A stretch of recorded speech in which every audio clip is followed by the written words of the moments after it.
Shalom, shalom mes bien-aimés, soyez richement bénis. C'est votre frère Israël de la chaîne Église Baptiste Ciel de Gloire. Que Dieu vous bénisse abondamment. Vraiment, je suis content de venir encore vers mes bien-aimés frères et sœurs, partager encore un message de Dieu. Voilà, je suis très content. Et aujourd'hui, on va voir une vidéo. Voilà. Et j'ai pris pour thème ici, le Seigneur Jésus-Christ a brûlé l'idole de ce peuple. Le Seigneur Jésus-Christ a brûlé l'idole de ce peuple. Vous allez voir la vidéo vous-même, et quand vous allez voir la vidéo, vous allez comprendre pourquoi j'ai dit le Seigneur Jésus-Christ a brûlé l'idole de ce peuple. Mes bien-aimés, nous allons commencer déjà par la prière. Nous allons prier déjà. C'est très important de prier. Nous allons prier. Seigneur, je te prie de bénir ce moment. Bénis ce moment, Seigneur Jésus-Christ. Prends le contrôle de ce moment. Bénis ce moment, que ton esprit dirige ce moment, efface ma personne et viens prendre le contrôle pour nous parler, pour nous avertir, pour nous orienter, pour nous conduire, pour nous diriger au nom puissant de Jésus-Christ. Amen. Mes bien-aimés, nous allons prendre un passage, Lévitique 19, le verset 4. Lévitique 19, le verset 4. Vous ne vous tournerez point vers les idoles et vous ne ferez point des dieux de fonte. Je reprends. Vous ne vous tournerez point vers les idoles et vous ne ferez point des dieux de fonte. Amen. Amen, amen, amen, amen. Et bien aimé, c'est quoi une idole? Avant qu'on voit la vidéo déjà, je vais déjà développer. On va voir d'abord c'est quoi une idole. Qu'est-ce que c'est qu'une idole? C'est quoi une idole, mes bien aimés? C'est quoi une idole? L'idole, tout ce qui prend la place de Dieu est une idole. Et l'idole, c'est tout ce qui prend la place de Dieu dans la vie d'une personne. Ce qui prend la place de Dieu dans ta vie, là, c'est une idole. Ce n'est pas seulement la statue, mais c'est tout ce qui prend la place de Dieu dans ta vie. Quand tu examines ta vie, qu'est-ce qui prend la place de Dieu? Qu'est-ce que tu aimes plus que Dieu? Qu'est-ce qui partage la place de Dieu dans ta vie? Qu'est-ce qui partage l'amour de Dieu dans ta vie? Qu'est-ce qui fait que tu n'arrives pas à aimer Dieu totalement? Donc tout ce qui prend la place de Dieu dans ta vie est une idole. Mais bien aimé, c'est une idole. Et nous allons voir la vidéo. Après la vidéo, nous allons développer, nous allons voir les différents types d'idoles. Mais bien aimé, il y a plusieurs types d'idoles. Et on va voir ça. Et ensemble, tu vas découvrir ces différents types d'idoles. Mais bien avant, quand on parle des différents types d'idoles, nous allons voir la vidéo. Je t'encourage à suivre la vidéo, toute la vidéo, et à la partager, à la même pouce bleu, afin que YouTube puisse rendre visible, rendre plus visible nos contenus. Donc que Dieu vous bénisse abondamment. On voit ensemble la vidéo, mes bien-aimés.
Mes bien-aimés, soyez bénis. Vous venez de voir la scène. Vous venez de voir comment Dieu a détruit l'idole de ce peuple. Il a détruit leur Dieu. Ils sont tournés vers ces choses-là. Dieu a détruit cela. C'est une abomination. Donc, mes bien-aimés, nous allons voir l'idole. Les différents types d'idoles.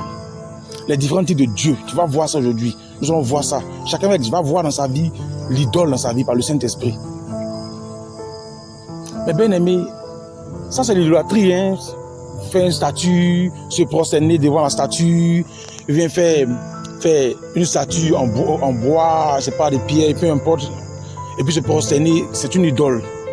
Ça, c'est une idole d'abomination. Il y a aussi l'idole qui est différente d'une statue, mais qu'on retrouve même chez les chrétiens. Il y a des personnes qui ont pour idole leurs enfants. C'est-à-dire, leurs enfants sont leurs idoles, sont les dieux. C'est-à-dire, ils ont l'amour de leurs enfants plus que Dieu. Ils aiment leurs enfants plus que Dieu. C'est-à-dire, ils chérissent ses enfants plus que Dieu. Eux, les enfants là sont intouchables. On n'a pas fait reproche à les enfants. Il y a des gens qui ne font pas reproche à les enfants. Tout ce que les enfants font, c'est bon. Dieu demande de corriger l'enfant, de reprendre l'enfant. Eux, les enfants, on ne les aime pas qu'on les reprenne, qu'on les chicote, qu'on les corrige, qu'on les... Non. Tout ce que les enfants ont fait, c'est bon. Si son enfant t'a insulté, c'est bon. Si son enfant t'insulte et que tu essaies de le corriger un peu, même avec la parole. Non, va crier sur mon enfant. Moi, mon enfant, on ne crie pas sur lui. Mes enfants me coûtent cher. On ne crie pas sur mes enfants. Mes enfants là me coûtent cher. Je ne te permets pas de crier sur mon enfant, oui, de parler sur mon enfant. Je te parle sur mon enfant, même son enfant a 20 ans. Qu'il a fait quelque chose, tu lui parles là. Non, je ne peux pas parler à mes enfants. Il y a des familles pastorales où les enfants, les parents même prennent les enfants comme des idoles. Tu vois, les enfants viennent à l'heure, ils veulent à l'église. Il y a des enfants qui viennent jouer dans le temple. Ils jouent dans le temple, s'amusent dans le temple. Ils font ce qu'ils veulent. Ils ne savent pas faire la reproche des enfants, réprimer les enfants, réprimander les enfants. Non. Il y a des parents, eux, les enfants sont des idoles. Ils vénèrent les enfants. Les enfants là, pour eux, les enfants sont tout. Ils aiment les enfants. Ils ont un amour excessif qui prend la place de Dieu. Il peut même annuler le culte pour son enfant. Il peut annuler le culte pour son enfant. C'est-à-dire, il peut ne pas aller à l'église à cause de son enfant. Si son enfant dit papa, il ne va pas à l'église, il va dire papa, il va pas partir à l'église aujourd'hui. Hein. Il va dire bon d'accord, si on va partir aujourd'hui, on va rester aujourd'hui là. On va pas partir là. Il y a les enfants. Il y a d'autres là, ce sont les femmes. Il y a des gens qui ont pour idole leurs femmes. À cause de leur famille, cette personne de leur famille. C'est-à-dire, c'est la femme qui décide de tout. Tout ce que la femme dit, ils vont suivre. La femme est l'idole dans la famille. Tout ce que madame va dire, c'est ça qu'ils vont faire. Tout ce que madame va dire, c'est ce qu'ils vont faire. S'il est chrétien, il part à l'église et qu'il marie cette dernière-là. Et que cette dernière lui dit, moi, ton affaire de Dieu, c'est pas dedans, hein. Ton affaire d'église, là, vraiment, il va laisser Dieu, il va laisser. Ce que la femme lui dit, il va faire. Si Dieu dit, Dieu condamne les mèches, que sa femme dit, elle veut mèche, il va payer pour lui donner. Si Dieu dit, il n'aime pas telle chose, que sa femme veut, là, il va faire. Tout ce que sa femme demande, il va faire. C'est ça l'idolâtrie. Il aime sa femme plus que Dieu. Il vénère sa femme. Sa femme, ce sont tout. Il y a d'autres, c'est le mari. Elles vénèrent le mari. Le mari dit, il ne veut plus te voir aller à l'église. Hein. Et puis, elle ne va plus à l'église. Parce que son mari a dit, il ne faut plus aller à l'église. Elle ne va plus à l'église. Son mari dit, il faut devenir musulman. Elle devient musulman. Et je vais avertir toutes les sœurs qui se mettent à marier des musulmans. Les animaux marchent par race. Nous aussi, on marche par race. Chrétien, marie chrétien. Tu te mets à marier un non-croyant. Tu vas subir les conséquences. Il y a d'autres là, le mari dit, pas à l'église, elle va pas à l'église. Elle devient musulmane, elle devient musulmane. C'est que son mari est comme un Dieu pour elle. Son mari est comme son tout, c'est comme un Dieu pour elle. C'est ce que son mari dit là, ça va faire. Il faut monter, il faut descendre. C'est son mari qui a parlé. Si Dieu dit, il n'aime pas quelque chose, son mari a dit, il aime là, elle va faire. C'est son mari. Elle est sur son mari. Son mari a parlé, il a parlé. Elle est derrière son mari, elle est derrière son mari. Il y a certaines l'idolâtrie, ce sont les parents. Il y a d'autres, ce sont les parents qui sont l'idolâtrie. Il y a un langage que les gens disent. Un chrétien n'a pas de ce langage-là.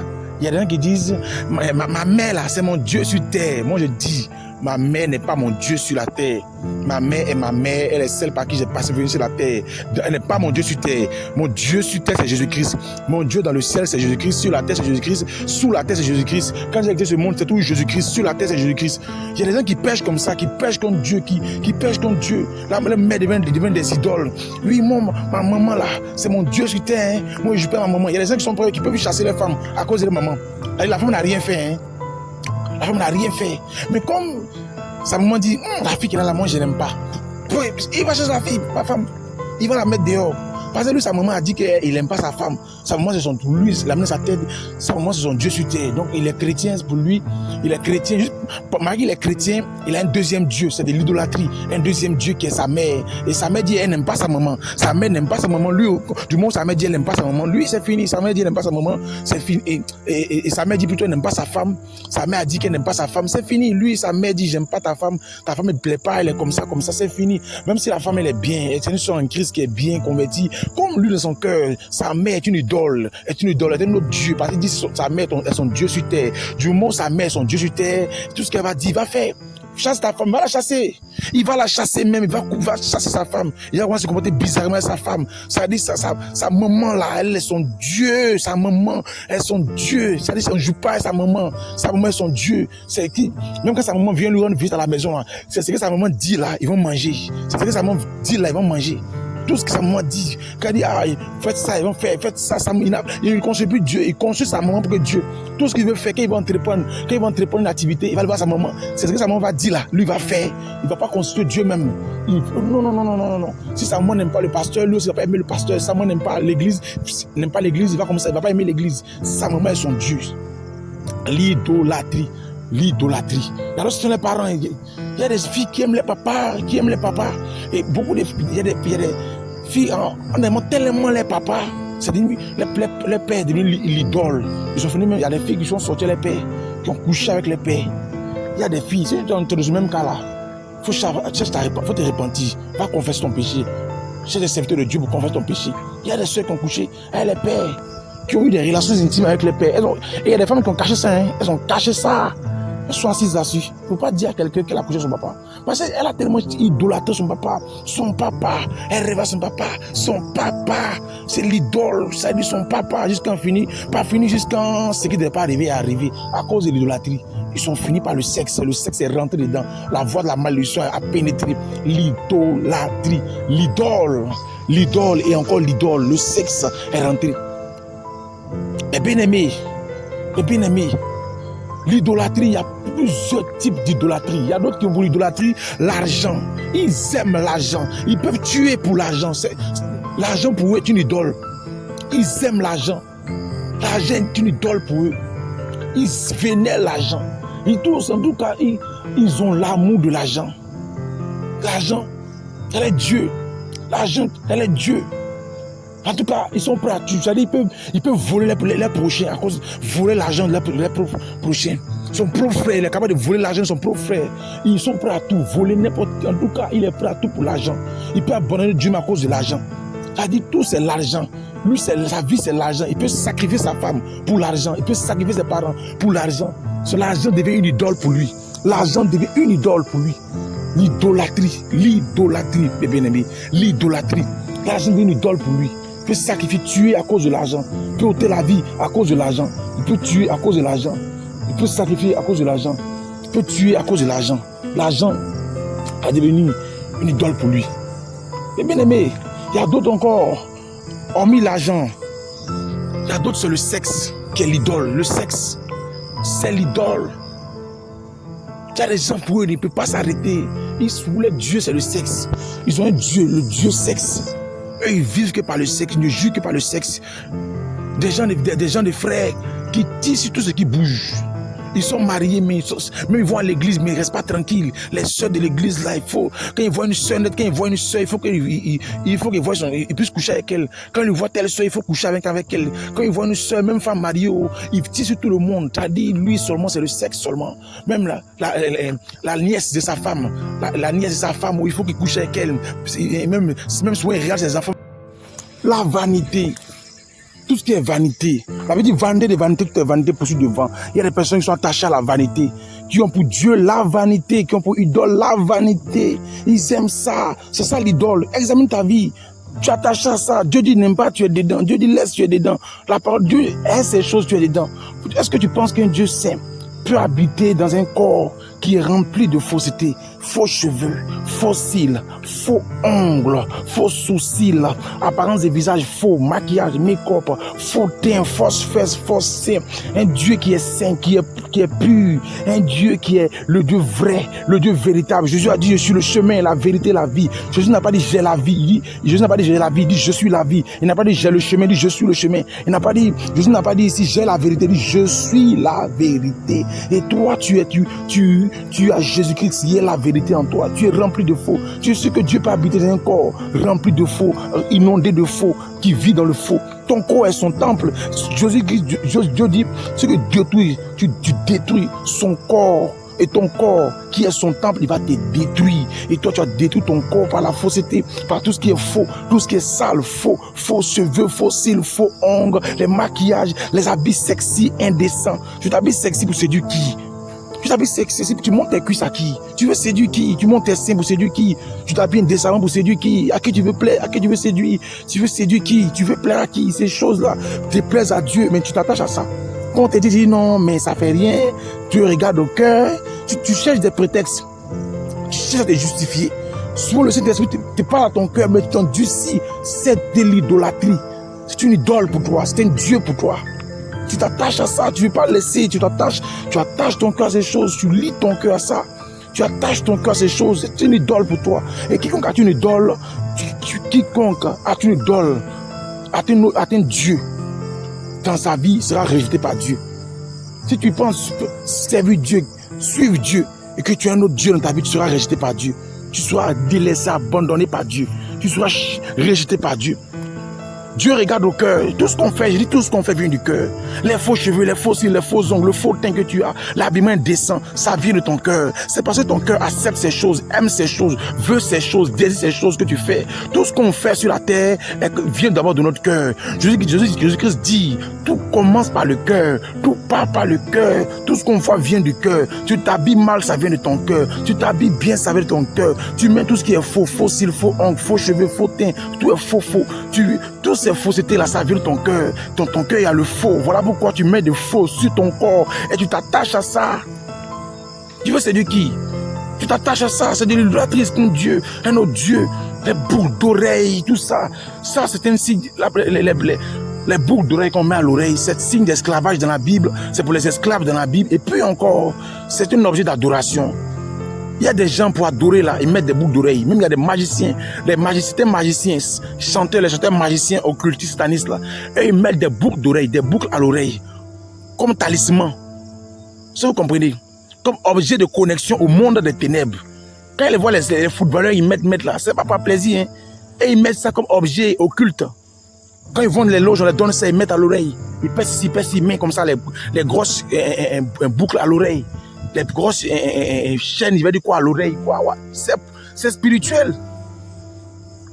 Tu examines ta vie. Qu'est-ce qui t'empêche de servir Dieu? Qu'est-ce qui t'éloigne de Dieu? Qu'est-ce qui a pris la place dans ton cœur? Quelle est la chose auquel tu es attaché? Tu ne veux pas te défaire. Tu n'es pas prêt à te défaire. Tu ne veux pas laisser. Tu ne veux pas abandonner. C'est quoi? Qu'est-ce qui prend la place de Dieu? Qu'est-ce qui t'amène à te rébeller contre Dieu, à désobéir à Dieu? Dieu ne veut pas 50% de notre cœur. Il ne veut pas 50%, 70% de notre cœur, 80% de notre cœur, il veut 90%, il veut 99,99%. Il veut tout nos cœurs, tout notre cœur entier. Et bien aimé. Donc que Dieu vous bénisse abondamment. Voici le message que j'ai voulu partager avec vous. Je vais partager avec vous. Que Dieu vous bénisse abondamment, mes bien-aimés, que Dieu vous bénisse abondamment. Je suis ouvert à toutes les questions. Toutes les questions. Tu m'appelles, tu m'auras toutes sortes de questions. Toutes sortes de questions, sujet de prière, je suis ouvert et je ne suis pas seul, nous sommes ici une équipe, je ne suis pas seul, donc je suis ouvert, nous sommes ouverts. Vous nous contacter, mon numéro s'affiche et puis le numéro du docteur Deza aussi. Voilà le pasteur que je suis, l'homme de Dieu que je suis, donc pour nous contacter, voilà, pour suivi, prière, en tout cas peu importe, pour des questions, s'il y a des points que vous voulez qu'encore plus d'éclaircissement, vous nous contactez.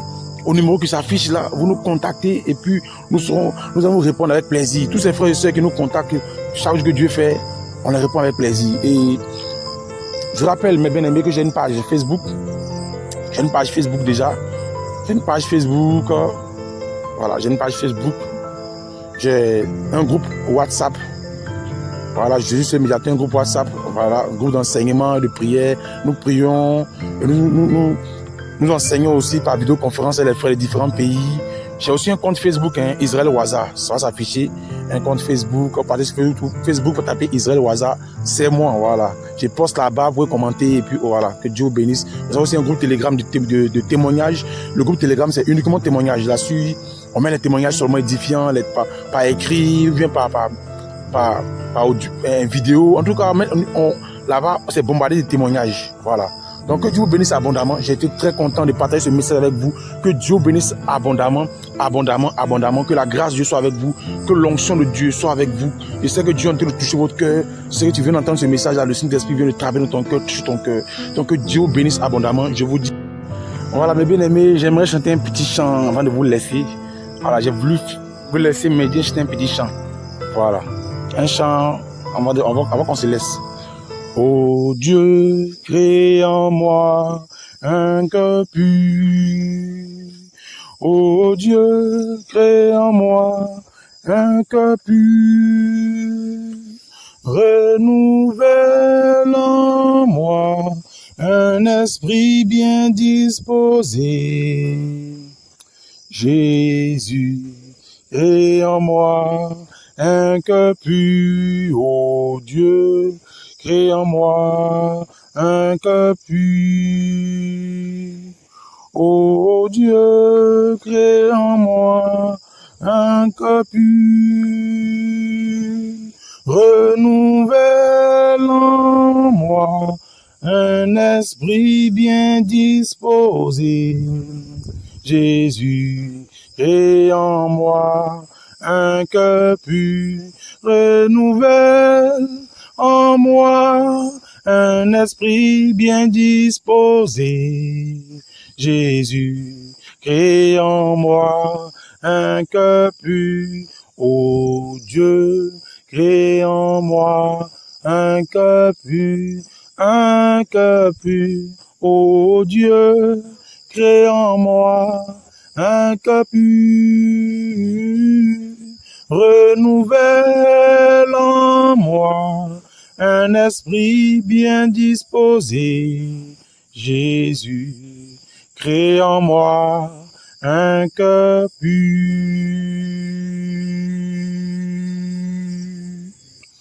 Amen, amen, amen, amen, amen, amen. Que Dieu vous bénisse. Je vous dis shalom, shalom, shalom, shalom. Mon amour est avec vous en Jésus-Christ. Que Dieu vous bénisse. Shalom.